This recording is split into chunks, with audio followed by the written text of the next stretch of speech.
हिंदी अध्यापिका रेखा सिंह। मैं आशा करती हूँ आप लोग जहाँ भी होंगे अच्छे होंगे, सुरक्षित होंगे। प्यारे बच्चों, अब मैं आप सबको कक्षा 8 का अध्याय 3 का भाग 5 पढ़ाने जा रही हूँ। प्यारे बच्चों, अब हम सब अध्याय 3 का भाग 5 पढ़ना आरंभ करते हैं। देखिए, अगर कुछ लोगों को उन्हें परास्त मानने में ही संतोष हो, लेकिन वास्तव में उन्होंने युगांतकारी विजय प्राप्त की थी। जैसा कि अगर कुछ लोगों को उन्हें परास्त मतलब हार मानने में ही संतोष हो, लेकिन वास्तव में उन्होंने युगांतकारी मतलब एक युग का अंत करके दूसरा युग लाने वाली युगांतकारी विजय प्राप्त की थी। वे यह नहीं चाहते थे कि शहर में लूट और दंगे का बाजार गर्म हो जाए और उनके धर्मयुद्ध का अंत लूटी हुई दुकानें, फूटे हुए सिर हों। जैसा कि वे यह नहीं चाहते थे कि शहर में लूट और दंगे, लड़ाई झगड़े का बाजार गर्म हो जाए, ऐसा माहौल हो जाए और उनके धर्मयुद्ध का मतलब धर्म के प्रचार प्रसार के लिए होने वाला युद्ध का अंत लूटी हुई दुकानें, फूटे हुए सिर से हो। लड़ाई झगड़े नहीं होना चाहिए। उनकी विजय का सबसे उज्जवल चिन्ह था कि उन्होंने जनता की सहानुभूति प्राप्त कर ली थी। जैसा कि उनकी विजय का सबसे उज्जवल मतलब सफेद चिन्ह यह था कि उन्होंने जनता की सहानुभूति का मतलब संवेदना, हमदर्दी प्राप्त कर ली थी। वही लोग जो पहले उन पर हंसते थे, उनका धैर्य और साहस देखकर उनकी सहायता के लिए निकल पड़े थे। जैसा कि जो लोग पहले उन पर हंसते थे, जो लोग उन लोगों पर पहले हंस रहे थे, उनका धैर्य मतलब सहनशीलता को देखकर, सहनशीलता, धैर्य और साहस को देखकर उनकी सहायता के लिए निकल पड़े थे। 3 दिन गुजर गए थे। ये दंगे फसाद को लेकर के 3 दिन गुजर गए थे। बीरबल सिंह अपने कमरे में बैठे चाय पी रहे थे। और उनकी पत्नी मिट्ठन बाई शिशु को गोद में लिए सामने खड़ी थी। बीरबल सिंह ने कहा, मैं क्या करता उस वक्त। पीछे डीएसपी खड़ा था। अगर उन्हें रास्ता दे देता तो अपनी जान मुसीबत में फंस जाती। अगर मैं उनको जाने देता तो मेरी जान मुसीबत में पड़ जाती। मिट्ठन बाई ने सिर हिलाकर कहा, तुम कम से कम इतना तो कर सकते थे कि उन पर डंडे न चलाने देते। मिट्ठन बाई क्या कह रही हैं? तुम कम से कम इतना तो कर सकते थे कि उन पर डंडे न चलाने देते। तुम्हारा काम आदमियों पर डंडे चलाना है। तुम्हारा काम क्या? आदमियों पर बस डंडे चलाना है, मारना पीटना है। तुम ज़्यादा से ज़्यादा उन्हें रोक सकते थे।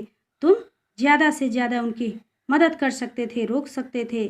कल को तुम्हें अपराधियों को बेत लगाने का काम दिया जाए तो शायद तुम्हें बड़ा आनंद आएगा। क्यों? मिट्ठन बाई क्या कह रही हैं? कल को तुम्हें अपराधियों मतलब अपराध करने वालों को बेत लगाने का काम दिया जाए तो शायद तुम्हें बड़ा आनंद आएगा, बड़ा मजा आएगा। क्यों? सही है ना?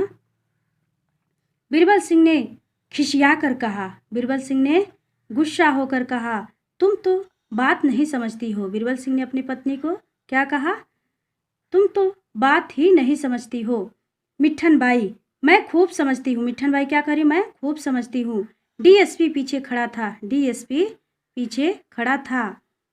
तुमने सोचा होगा ऐसी कारगुजारी दिखाने का अवसर शायद फिर कभी मिले या न मिले। मिट्ठन बाई कह रही हैं, तुमने सोचा होगा ऐसी कार्रवाई कर दिखाने का अवसर शायद फिर कभी मिलेगा या नहीं। क्या तुम समझते हो उस दल में कोई भला आदमी न था? मिट्ठन बाई कह रहे हैं, क्या तुम इस बात को समझते हो उस दल में कोई भला आदमी नहीं था? उसमें कितने आदमी ऐसे थे जो तुम्हारे जैसों को नौकर रख सकते हैं?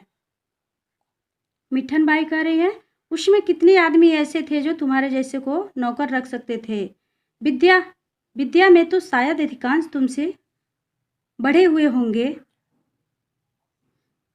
जैसा कि विद्या मतलब पढ़ाई में तो शायद अधिक लोग तुमसे बढ़े हुए होंगे, मगर तुम उन पर डंडे चला रहे थे और उन्हें घोड़े से कुचल रहे थे। वाह रे जमावर्दी।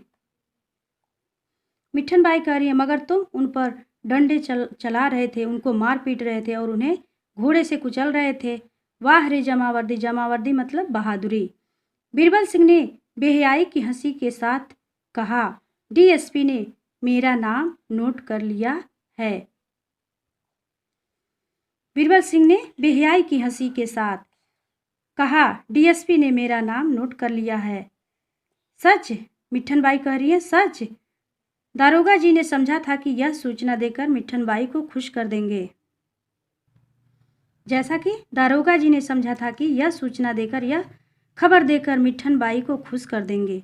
यह खबर जब मिठन बाई सुनेंगी तो वह बहुत खुश हो जाएंगी, मगर मिठन बाई के मुख पर हर्ष की कोई रेखा नजर नहीं आई। ऊपर की बातें शायद गहराई तक पहुंच गई थी,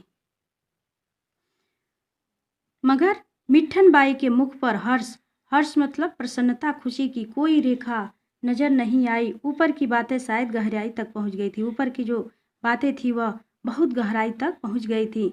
बोली, जरूर कर लिया होगा और शायद तुम्हें जल्दी तरक्की भी मिल जाए। मिठन बाई क्या कह रही है?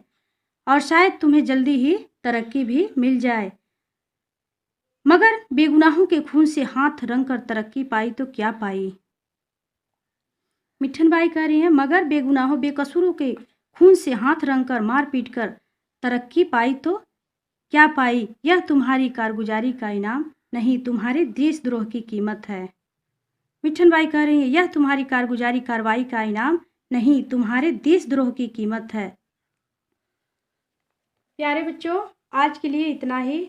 अब हम भाग 6 अगले वीडियो में पढ़ेंगे। धन्यवाद।